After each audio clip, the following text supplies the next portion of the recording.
يا أيها الذين آمنوا إذا نودي للصلاة من يوم الجمعة فاسعوا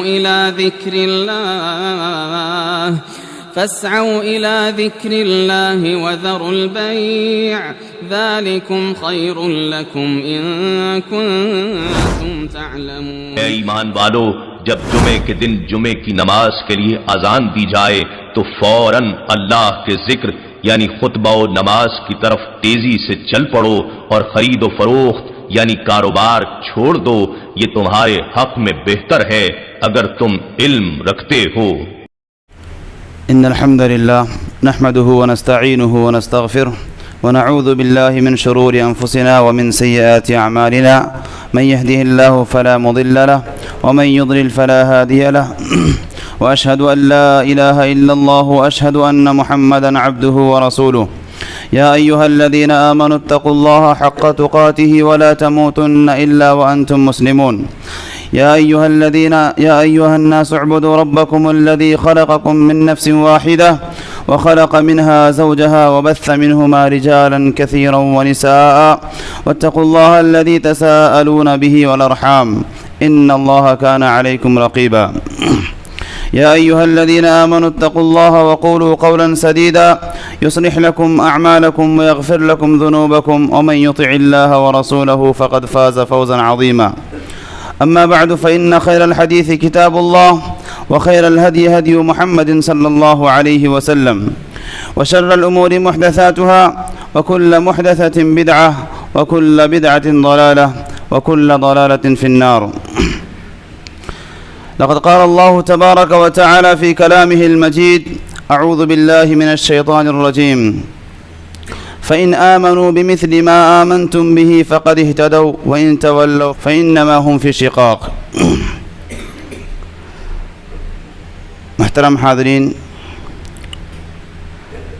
اسلامی بھائیوں، تمام قسم کی تعریف و توصیف، بڑائی اور کبریائی، محاسن اور خوبیاں اللہ رب العالمین کے لیے ہے، جس نے ہمیں بے شمار نعمتوں سے نوازا۔ انہی میں سے ایک بہت ہی بڑی نعمت کہ اللہ رب العالمین نے ہمیں اس امت کے اندر پیدا کیا اور ہمیں آخری امت ہونے کا شرف بخشا۔ حضرات، آج کا جو موضوع ہے وہ یہ کہ اہل سنت والجماعہ، اس کے خصائص کیا ہیں، اس کی خوبیاں کیا ہیں، اس پر ہم کچھ روشنی ڈالیں گے، اور یہ ان موضوعات میں سے ہے جس کو عام طور پر عوام الناس کے سامنے بیان نہیں کیا جاتا ہے، لہذا ہم جب کہ اپنے آپ کو اہل سنت والجماعہ کہتے ہیں تو ان کی کیا خوبیاں ہیں، ان کی کیا خصائص ہیں، ان کو بھی جاننا ہمارے لیے ضروری ہے، تاکہ اس کو جاننے کا فائدہ یہ ہوگا کہ ہم صحیح منہج پر قائم رہیں گے، صرف دعوے دار بن کے نہ رہیں بلکہ اس کی جو خصائص ہیں اس کو اپنے اندر بھی لانے کی ہم کوشش کریں گے۔ تو سب سے پہلے ہم اس موضوع کی وضاحت کریں کہ اہل سنت والجماعہ یہ کون ہیں، اہل سنت والجماعہ کسے کہتے ہیں؟ آپ نے سنا ہوگا ہر فرقہ، ہر مذہب والا اپنے آپ کو صحیح کہتا ہے، اپنے آپ کو حق پہ کہتا ہے، لیکن حقیقت کیا ہے؟ تو اہل سنت والجماعہ یہ کون لوگ ہیں؟ یہ وہ لوگ ہیں جن کی خیریت اور جن کے حق ہونے پر، جن کے منہج حق پر ہونے اور صحیح مسلک پر قائم ہونے کی نبی صلی اللہ علیہ وسلم نے بشارت دی اور ان کی خیریت کی شہادت دی. چنانچہ نبی کریم صلی اللہ علیہ وسلم نے فرمایا خیر الناس قرنی ثم الذین یلونہم ثم الذین یلونہم، کہ سب سے بہترین لوگ وہ ہیں جو میرے زمانے میں ہیں. قرنی یعنی میرا قرن، میرا زمانہ جس میں میں ہوں اور میرے صحابہ ہیں. گویا کہ پتہ یہ چلا سب سے افضل لوگ وہ صحابہ کرام ہے. ثم الذین یلونہم، پھر ان کے بعد جو لوگ آئیں گے وہ سب سے بہترین لوگ ہیں. پھر ان کے بعد جو آئیں گے یعنی تابعین، اس کے بعد تبع تابعین. تو یہ زمانہ اس کو قرون مفضلہ کہا جاتا ہے، یعنی سب سے بہترین زمانہ. تو ان کا جو منہج ہے، ان کا جو چلنے کا طریقہ ہے، ان کا جو ماننے کا طریقہ ہے، تو یہ لوگ تو حق پر ہیں کیونکہ نبی صلی اللہ علیہ وسلم نے ان کی خیریت کی گواہی دی. چنانچہ جو لوگ ان کے راستے پر بھی رہیں گے وہ لوگ بھی اپنے آپ کو حق پر کہہ سکتے ہیں، لیکن شرط یہ ہے کہ وہ ان کی اتباع کریں اور ان کے طریقے پر وہ چلیں. اسی لیے اللہ رب العالمین نے انہی صحابہ اکرام کی مثال دیتے ہوئے بیان فرمایا فَإِنْ آمَنُوا بِمِثْلِ مَا آمَنْتُمْ بِهِ، اگر یہ لوگ کفار ہو، یہود ہو یا اور لوگ اگر ایمان لائیں، کیسے؟ بِمِثْلِ مَا آمَنْتُمْ بِهِ، ویسے ہی جیسے تم لوگ ایمان لائے ہو. کیا نتیجہ نکلے گا؟ کیا فائدہ ملے گا؟ فقد اہتدوا، تو وہ لوگ ہدایت پا جائیں گے. مطلب یہ ہے کہ صحابہ کرام رضوان اللہ علیہم اجمعین، تابعین اعظام، تبع تابعین، یہ لوگ جس منہج پر قائم ہیں یہی منہج حق ہے، کیونکہ اللہ رب العالمین نے انہی کی مثال دیتے ہوئے فرمایا کہ جو بھی اس راستے پر قائم رہے گا وہ ہدایت یافتہ ہوگا، اور جو منہ موڑے گا وہ اختلاف میں پڑے گا، وہ گمراہی کی طرف بھاگے گا. پتہ یہ چلا کہ اگر کوئی اپنے آپ کو اہل سنت والجماعت کا دعوے دار ہے، دعویٰ کرتا ہے، تو اسے اپنے آپ کو ٹٹولنا چاہیے کہ میرا منہج کیا ہے، میرا مسلک کیا ہے، میرا طریقہ استدلال کیا ہے. اگر اس کا جواب یہ آتا ہے کہ میرا طریقہ وہی ہے جو صحابہ کا طریقہ ہے، میرا طریقہ وہی ہے جو تابعین اعظام کا طریقہ ہے، تو یقیناً وہ اس جماعت میں شریک ہو سکتا ہے اور وہ اپنے دعوے میں سچا ہو سکتا ہے. شیخ الاسلام ابن تیمیہ رحمۃ اللہ علیہ اہل سنت کی پہچان کراتے ہوئے فرماتے ہیں من قال بالکتاب والسنہ والاجماع کان من اہل السنت والجماعہ، جو شخص یہ کہتا ہے یعنی کتاب و سنت کی بات کرتا ہے، کتاب و سنت کے بارے میں کہتا ہے اور اجماع کو بھی مانتا ہے، فکان من اہل السنہ، تو وہ اہل سنت والجماعت میں سے ہے. پتہ یہ چلا کہ کتاب و سنت یہ اہل سنت والجماعت کا بہت ہی بہترین اور بہت ہی اہم کیا ہے خصوصیت ہے ان کی. اہل سنت والجماعت کی یہ کتاب و سنت یہ سب سے بڑی خصوصیت ہے. اسی لیے آپ دیکھیے کہ بہت سارے فرقے ہیں جو کوئی تو اپنے آپ کو کسی شخص کی طرف نسبت کرتا ہے، کوئی اپنے منہج کو ان کے کسی عقیدے کی طرف وہ نسبت کرتا ہے، کوئی کسی جگہ کی طرف نسبت کرتا ہے. آپ دیکھیے جہمیہ ہے جو جہم بن صفوان کسی شخص کی طرف وہ نسبت کر کے وہ فرقہ بنا. معتزلہ کو لے لیجئے، اسی طرح سے آپ دیگر فرقوں کو لے لیجئے، وہ کسی نہ کسی طرف ان کی نسبت ہوتی ہے. لیکن اہل سنت والجماعت کی یہ سب سے بڑی خصوصیت یہ ہے کہ یہ جماعت اپنے آپ کو کسی شخص کی طرف نسبت نہیں کرتی ہے، بلکہ ان کی جو نسبت ہے وہ کیا ہے؟ کتاب اور سنت ہے. اہل سنت اسی لیے کہا جاتا ہے کیونکہ یہ سنت والے لوگ ہیں. اور اس لفظ کا استعمال اہل سنت والجماعہ، اس لفظ کا استعمال، اس مصطلح کا استعمال یہ شروع زمانے میں نہیں تھا. اب کوئی کہہ سکتا ہے کہ کوئی اگر اپنے آپ کو کہتا ہے کہ میں اہل سنت والجماعہ ہوں تو یہ بدعتی ہے، نہیں، بلکہ اس لفظ کا استعمال علماء کرام نے اس وقت کیا جب بدعتوں کا ظہور ہوا. چونکہ وہ قرون مفضلہ بدعتوں سے خالی تھا، لیکن پھر جب اسی قرون کے اندر بدعتیں شروع ہوئی، اختلافات شروع ہوئے، فتنے پیدا ہوئے، تو اہل سنت والجماعت یعنی علماء کرام نے اپنے آپ کو ان بدعتیوں سے، اہل بدعت سے الگ کرنے کے لیے یہ نام رکھا اہل سنت والجماعہ، اور پھر جو بدعتی تھے ان کا نام کیا رکھا؟ اہل البدع۔ لہذا یہ اہل سنت کی جو اصطلاح ہے یہ اہل بدعت کے مقابلے میں ہے، اہل بدعت کے مقابلے میں ہے، اس لیے یہ کوئی نئی چیز نہیں ہے، بلکہ یہ علماء کا اجتہاد ہے، اور یہ اجتہاد صحیح بھی ہے تاکہ اہل بدعت اور اہل سنت کے درمیان فرق ہو سکے۔ اس تعلق سے علماء کرام نے لکھا ہے کہ سب سے پہلے اس اصطلاح کو جنہوں نے استعمال کیا وہ محمد ابن سیرین رحمہ اللہ ہیں۔ وہ کہتے ہیں لم یکونوا یسألون عن الاسناد، یعنی شروع زمانے میں اسناد کے بارے میں، سند کے بارے میں سوال نہیں کرتے تھے، یعنی کوئی بھی آدمی آتا وہ ایک حدیث پڑھتا، نہیں پوچھتے تم نے کس سے سنا، کس سے نہیں سنا، کون ہے تمہارے استاد، یہ نہیں پوچھا جاتا۔ کہتے ہیں فلما وقعت الفتنة، لیکن جب فتنے پیدا ہونے لگے پھر کیا ہوا؟ قالوا، یہ علماء اب کیا کرنے لگے؟ سموا لنا رجالکم، تم اپنی سند بیان کرو، تم نے کس سے حدیث سنی ہے۔ فتنہ پیدا ہو گیا، لوگ حدیثیں بنانے لگے، بنا کر کے حدیثوں کی کتاب میں اس کو شامل کرنے لگے، فتنے پیدا ہوئے، پھر کیا ہوا؟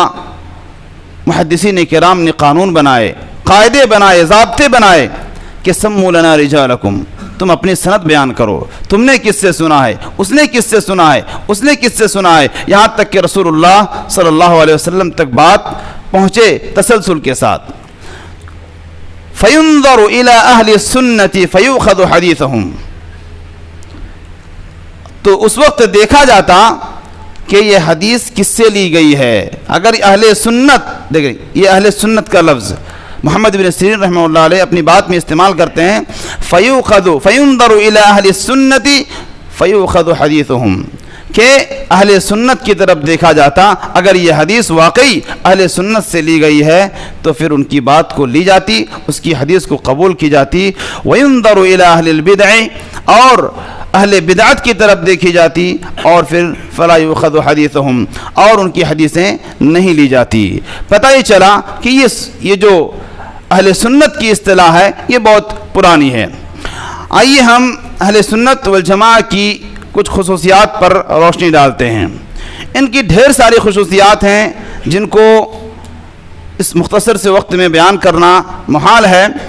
ان میں سے جو ان کی بڑی صفات ہیں، ان کی بڑی خصوصیات ہیں، ان کو جاننا ہمارے لیے ضروری ہے۔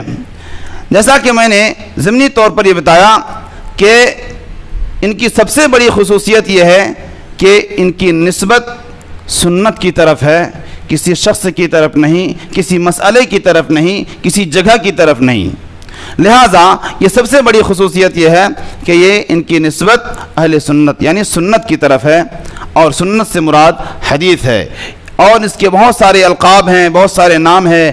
اسی مسلک کو، اسی منہج کو کبھی اہل الحدیث کہا جاتا ہے، کبھی السلفیہ کہا جاتا ہے، اور کبھی اہل سنت والجماعہ کہا جاتا ہے، کبھی فرقہ ناجیہ کہا جاتا ہے، کبھی طائفہ منصورہ کہا جاتا ہے۔ اس سارے کا خلاصہ یہ ہے کہ یہ جماعت کتاب و سنت کو تھامنے والی ہے، کتاب و سنت کو یہ سب کچھ سمجھتی ہے، کتاب و سنت کے آگے کوئی چیز نہیں ہے ان کے سامنے۔ لہذا کتاب و سنت کو تھامے رکھنا اور ان کی مکمل اتباع کرنا یہ اہل سنت والجماعت کی سب سے بڑی خصوصیت ہے۔ اسی طرح سے اہل سنت والجماعت کی ایک اور بڑی خصوصیت یہ ہے کہ یہ جس طرح سے تمام امتوں میں، تمام ادیان میں آپ دیکھیں، ان تمام دین اور جو دین آئے ان تمام ادیان میں، ان تمام امتوں میں یہ امت محمدیہ صلی اللہ علیہ وسلم وسطیت پر قائم ہے، یعنی ان کا جو طریقہ ہے اس امت کا، نہ تو اس میں افراط ہے اور نہ ہی تفریط ہے، بلکہ اس کے اندر اعتدال ہے۔ اسی طرح سے جتنے بھی فرقے اس امت کے اندر جنم لیے، پیدا ہوئے، ان تمام فرقوں میں جو اہل سنت والجماعت ہے ان کا جو مسئلہ ہے، ان کا جو منہج ہے وہ اعتدال پر قائم ہے، وسطیت پر قائم ہے۔ یہ وسطیت کیا چیز ہے، ہم اس کو چند مثالوں سے سمجھیں گے۔ اہل سنت والجماعہ اسماء و صفات، اللہ رب العالمین کے بہت سارے نام ہیں، اللہ رب العالمین کی بہت ساری صفات ہیں۔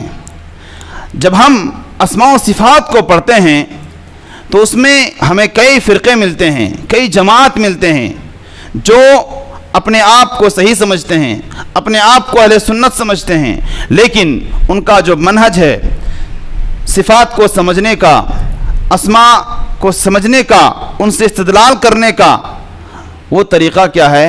یا تو افراد کا شکار ہے یا تو تفرید کا شکار ہے۔ مطلب یہ ہے کہ کسی نے اللہ کے ناموں کا انکار کیا، اللہ کے صفات کا انکار کیا، کہ اللہ تعالیٰ کے نام بھی نہیں ہے، اللہ کے صفات بھی نہیں ہے۔ اور کسی نے کیا کیا؟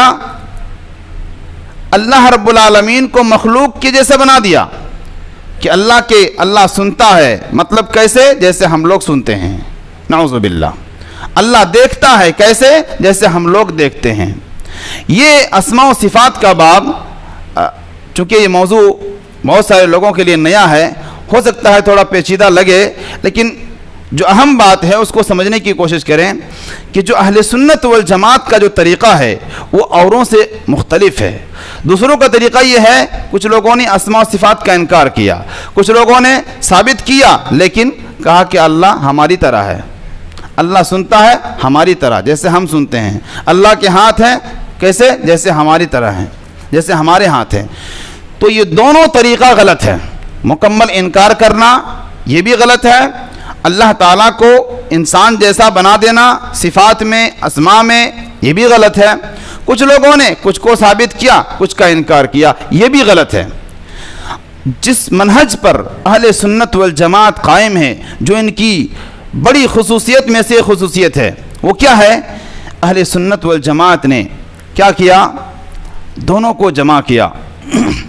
اللہ تعالیٰ کے نام ہیں، اللہ تعالیٰ کے صفات ہیں، مثلا اللہ رب العالمین العلیم، البصیر، الرحمن، الرحیم، یہ جو اسماء ہے، یہ جو نام ہیں، اور جو اس کے اندر صفت ہے علم کی، العلیم، اللہ تعالیٰ جاننے والا ہے، العلیم نام ہے، جاننا اس کی صفت ہے، البصیر اللہ دیکھنے والا ہے، البصیر نام ہے، اس کے اندر جو دیکھنے کی صفت ہے، یہ اللہ رب العالمین کے لیے اہل سنت والجماعت نے اس کو ثابت کیا۔ کیسے؟ کہا لیس کمثلہ شیء وہو السمیع البصیر۔ یہ بہت ہی اہم قاعدہ ہے اہل سنت والجماعت کے نزدیک کہ اللہ رب العالمین، اسی آیت کے اندر تمام فرقوں کا رد ہے جن لوگوں نے اسماء و صفات کے اندر گڑبڑی کی۔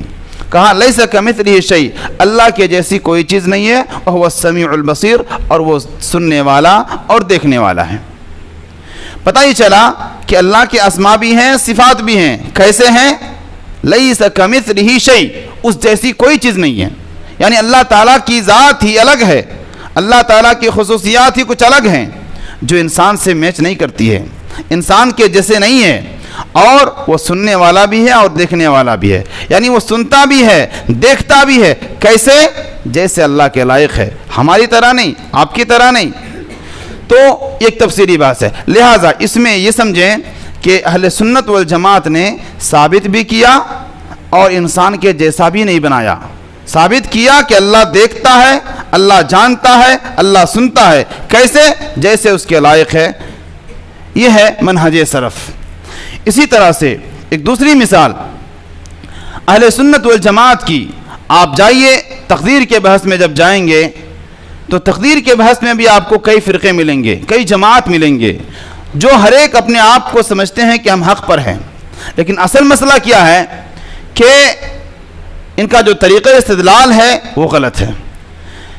آپ اس میں سے کچھ لوگوں کو پائیں گے جو یہ کہتے ہیں کہ تقدیر کا مطلب کہ جو بندے ہیں، جو ہم لوگ انسان ہیں، ہم جو کچھ کام کرتے ہیں، مثلا نماز پڑھتے ہیں، کھاتے ہیں، پیتے ہیں، روزے رکھتے ہیں، جتنے بھی کام ہم کرتے ہیں، کچھ لوگوں نے یہ کہا کہ ہم سب کے سب مجبور ہیں، ہم سب مجبور ہیں، یعنی اللہ تعالیٰ ہی ہمیں سب کچھ کرا رہا ہے، اللہ تعالیٰ ہی ہمیں سب کچھ کرا رہا ہے، ہمارا کچھ بھی اختیار نہیں ہے۔ کیا نتیجہ نکلے گا معلوم ہے اس قاعدے کا، یا اس طریقے پر اگر ہم چلیں گے کیا نتیجہ نکلے گا؟ نتیجہ یہ نکلے گا کہ اللہ تعالیٰ ہی ہمیں سب کچھ کرا رہا ہے، گناہ بھی اللہ ہی کرا رہا ہے، نیکی بھی اللہ ہی کرا رہا ہے، پھر اللہ تعالیٰ ہمیں عذاب کیوں دے گا؟ عذاب دے گا تو اللہ تعالیٰ ظالم ثابت ہوگا، نعوذ باللہ۔ تو دیکھیے کتنا خطرناک طریقہ ہے یہ کہ اللہ تعالیٰ ہمیں سب کچھ کرا رہا ہے، یعنی ہمارا کچھ بھی اختیار نہیں ہے۔ تو اس کا مطلب یہ ہوگا کہ اللہ تعالیٰ گناہ بھی کراتا ہے اور نیکی بھی کراتا ہے، وہی کراتا ہے، پھر وہی ہمیں عذاب دے گا، تو اللہ تعالیٰ ظالم ثابت ہوگا اس قاعدے سے۔ لہٰذا یہ طریقہ غلط ہے۔ کچھ لوگوں نے یہ کہا کہ نہیں، اللہ تعالیٰ کا کچھ نہیں ہے، صرف ہمارا ہاتھ ہوتا ہے، جو کچھ کرتے ہیں ہم سب اپنی مرضی سے کرتے ہیں، اللہ کا کچھ نہیں ہے، اللہ کو معلوم بھی نہیں ہوتا ہے کہ ہم کو کیا کرنا ہے، نعوذ باللہ۔ تو یہ طریقہ بھی غلط ہے۔ آئیے اہل سنت والجماعت کو دیکھیے، انہوں نے کیا کہا؟ انہوں نے کہا کہ اللہ رب العالمین نے جو ہم کام کرتے ہیں، جو کچھ بھی کام ہے اس کو اللہ نے پیدا کیا ہے۔ یہ لوگ کیا کرتے ہیں کہ انسان اپنے کام کا، اپنے فعل کا وہ خود پیدا کرنے والا ہے، گویا کہ انسان کو ان لوگوں نے خالق بنا دیا، انسان کو پیدا کرنے والا بنا دیا، انسان پیدا نہیں کر سکتا ہے۔ تو پھر کیا ہوا کہ انسان جب پیدا کرنے والا ہو گیا، اس کے اندر بھی گڑبڑی آئی۔ اہل سنت والجماعت نے کہا کہ جو اللہ تعالیٰ نے انسان کو پیدا کیا اور اس کے جتنے بھی کام ہیں اس کو بھی پیدا کیا، لیکن انسان کو اختیار دیا۔ ایک آدمی جب گناہ کرتا ہے، شراب پینے کے لیے بیٹھتا ہے، کسی نے مجبور نہیں کیا، اس کے پاس اختیار ہے، یا تو وہ پیے یا تو پھر نہ پیے۔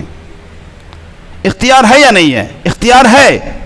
لہٰذا اب وہ پینے کے بعد یہ کہتا ہے نہیں میں مجبور تھا، حالانکہ کسی نے مجبور نہیں کیا، میری تقدیر میں یہی تھا، یہ غلط ہے، بلکہ اس کو اللہ نے اختیار دیا تھا۔ لہٰذا اہل سنت والجماعت کا جو موقف ہے وہ دونوں سے الگ ہے اور بیچ کا راستہ ہے، اور وہ یہ ہے کہ انسان اللہ کی مخلوق ہیں، اللہ نے ان کے کام کو بھی پیدا کیا لیکن اختیار دیا، اور یہ اختیار بھی اللہ تعالیٰ کے اختیار سے۔ اسی طرح سے چونکہ وقت بہت کم ہے، اس لیے میں آخر میں ایک پوائنٹ بتا کر اپنی بات ختم کروں گا۔ اہل سنت والجماعت کی خصوصیات میں سے ایک یہ ہے، اس کو بولتے ہیں باب الاسماء والاحکام، اسماء اور احکام کا بیان۔ اس کا مطلب کیا ہے؟ اس کا مطلب یہ ہے کہ کچھ لوگوں کو آپ دیکھیں گے تھوڑی سی غلطی ہوتی ہے، تھوڑا سا گناہ ہوتا ہے یا گناہ کبیرہ کر لیتا ہے، کیا بولتے ہیں؟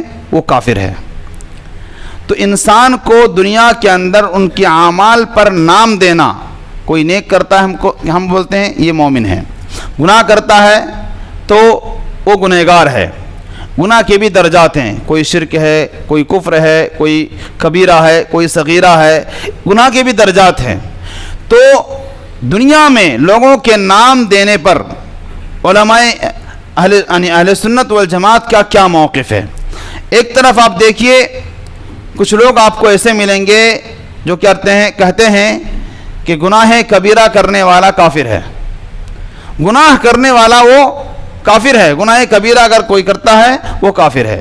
دنیا میں اس کو نام کیا دیا کہ یہ کافر ہے، اور آخرت میں اس کا انجام کیا ہوگا؟ خالدن مخلدن فی النار، وہ ہمیشہ کا جہنمی ہوگا۔ یہ طریقہ غلط ہے۔ اسی طرح سے دوسری فرقہ ہے جو کیا کہتے ہیں کہ لا یضر مع الایمان معصیہ، ایک طرف چھوٹا سا گناہ بھی کیے یا بڑا گناہ کیے کافر ہو گیا۔ دوسرا فرقہ ہے جو یہ کہتا ہے کہ ایمان ہے دل میں، کچھ بھی گناہ کرو کچھ نہیں ہونے والا۔ یہ مرجئہ کا کہنا ہے۔ یہ کیا کہتے ہیں کہ لا یضر مع الایمان معصیہ، کہ ایمان ہے دل میں، ان کے یہاں ایمان کیا ہے؟ دل کی معرفت، دل میں اگر یقین ہے بس کافی ہے، عمل کی کوئی ضرورت نہیں ہے۔ گویا کہ یہ لوگ یہ کہتے ہیں کہ اگر دل میں ایمان ہے، کچھ بھی گناہ کرو کچھ نہیں ہونے والا، وہ سیدھا جنتی ہوگا۔ گویا کہ ان لوگوں نے فرعون کو بھی جنتی کہا، ابو جہل کو بھی جنتی کہا، کیونکہ فرعون اور ابو جہل یہ جانتے تھے کہ اللہ ہے، اللہ کا یقین تھا ان کے اندر۔ تو ان کے مسئلے پر کیا ہے؟ فرعون بھی جنتی، ابو جہل بھی جنتی، اور ان کے مسئلے میں کیا ہے؟ ہر کوئی جہنمی، کیونکہ ہر انسان گناہ کرتا ہے۔ اہل سنت والجماعت کو دیکھیے، ان کا جو منہج ہے یہ بہت ہی بڑی خصوصیت ہے کہ جمع نصوص بولتے ہیں اس کو، جمع نصوص۔ یعنی مسئلہ کیا ہوا کہ ان لوگوں نے جنہوں نے کہا کہ ہر گناہ کرنے والا کافر ہے، گناہ کبیرہ کرنے والا کافر ہے، انہوں نے کیا کیا؟ ہر اس دلیل کو لیا جس کے اندر گناہ کے بارے میں وعید سنائی گئی ہے۔ مثلا سباب المسلم فسوق وقتالہ کفر، یہ حدیث ہے کہ مسلم کو گالی دینا فسق ہے، ان سے قتال کرنا کفر ہے۔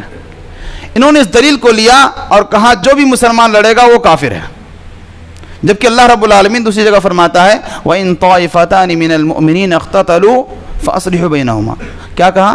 کہ مومنین اگر قتال کریں، قتال کر رہے ہیں کون؟ مومنین، اللہ تعالیٰ ان کو مومن کہہ رہا ہے، اور یہ لوگ کیا کہتے ہیں اس حدیث کو لے کر کے کہ جو بھی مسلمان ایک دوسرے سے لڑے گا، قتال کرے گا، وہ کافر ہے۔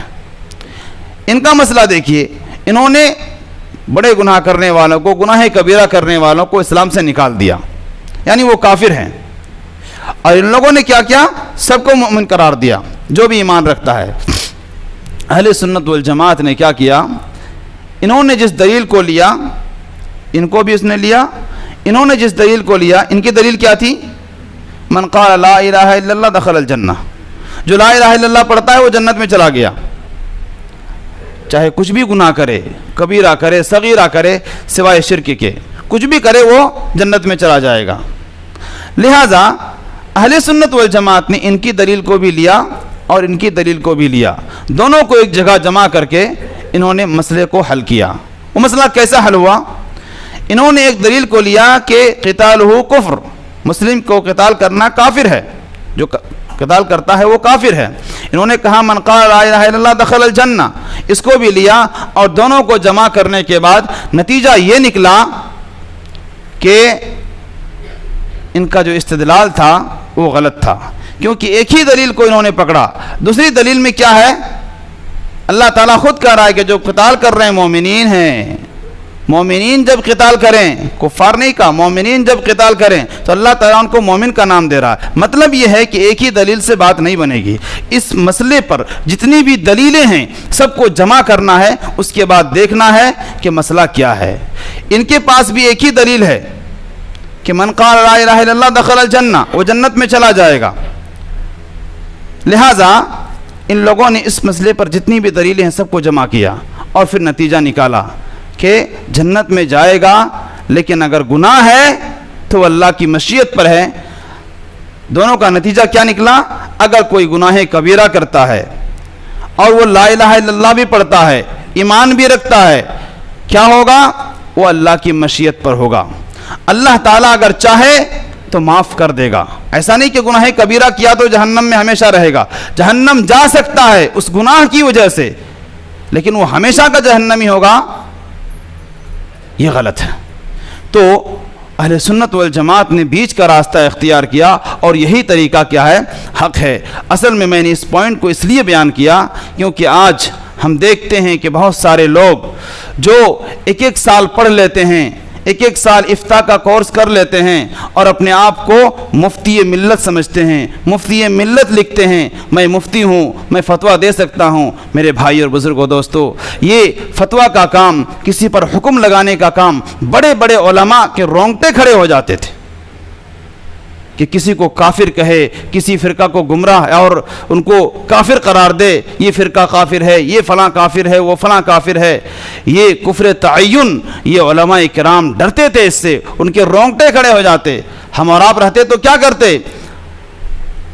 امام اہل سنہ امام احمد بن حنبل کو جس خلیفہ نے عذاب دیا، ان کو کوڑے لگائے، کس مسئلے پر؟ مسئلہ تھا کہ قرآن مخلوق ہے، حالانکہ یہ مسئلہ غلط ہے۔ قرآن اللہ کی صفات ہے، قرآن کو مخلوق کہیں گے ساری چیزیں تباہ ہو جائیں گی۔ تو قرآن کو مخلوق کہلانے پر جس خلیفہ نے مجبور کیا، ان کو مارا، ان کو پیٹا، ان کو کوڑے لگائے گئے، اس خلیفہ کے بارے میں امام اہل سنہ امام احمد بن حنبل کیا کہتے ہیں؟ امیر المومنین، مومنین کے امیر۔ کیوں؟ یہ مسئلہ جو اگر انکار کرتا ہے، جو کہتا ہے کہ قرآن اللہ کی مخلوق ہے وہ کفر کرتا ہے، وہ کفر ہے، لیکن اس پر بھی امام احمد بن حنبل ان کو کیا کہتے ہیں؟ امیر المومنین، مومنین کے امیر، یعنی کافر نہیں کہا ان کو، اس لیے کہ ان کے پاس کافر، کسی کو کافر کہنے کے کئی شرائط ہیں، کئی ضوابط ہیں، ان کو جاننا ہے۔